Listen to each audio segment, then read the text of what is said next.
I'm going to show you a different version very quickly of how to do this gradient on your dandelions. We have just the regular paper, not watercolor paper in this case.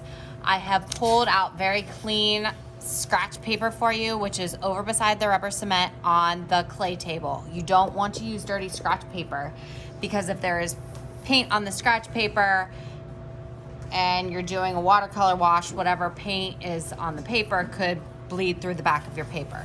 So here we go. Your brushes, I have for you the stubby brushes and the mop brushes. Like we said, we're doing a watercolor wash, right? So the very first thing I'm going to do is figure out what colors I'm going to use. In this case, I'm going to do the pink, turquoise, and either purple or blue. Make sure that they're activated by putting water on them. All right. Then I'm going to take my mop brush. Oh, I apparently had water in there. And wet my paper.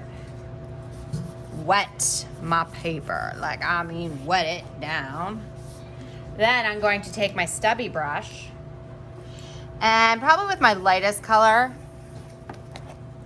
round and round and round and round and round and round and round and round and round. Really get that brush full. I'm gonna go ahead and dip it. And kind of, you can drop it the same way that you would the watercolors, but then blend it out some. So I'm doing like a pink here.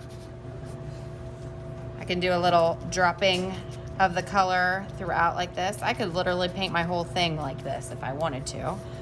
Then I'm going to clean my brush out, round and round and round and round and round and round and round in the other color. I'm gonna come here to this turquoise color here. And I could have dropped it. I kind of like that texture.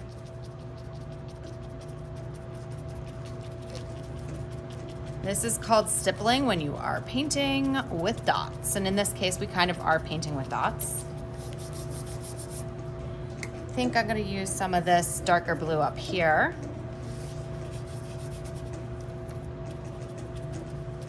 And mushing that into the other colors, dotting it into the other colors like so. Maybe this also is down here some.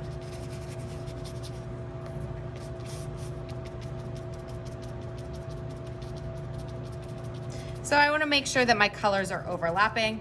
I don't want to lose the colors I put in there, but I don't want it to be like chunk of pink, chunk of blue, chunk of purple. I want them to mix some. So I'm gonna go ahead and take my pink again, just a little bit, and pull that down here. It's kind of the same as dropping with the droppers that you watched in the other video. If you watched it in the other video, this class did. And it's just going to do its own thing as it dries. So it's gonna blend and bleed out some, and it is going to be absolutely stunning when we're done.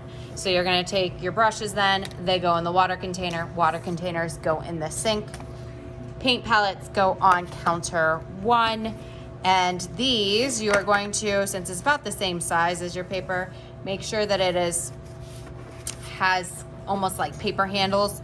You're gonna carry it to the drying rack. Now, obviously, a little bleeding could happen here, which is something that I actually want to have happen. And we will remove the rubber cement next class.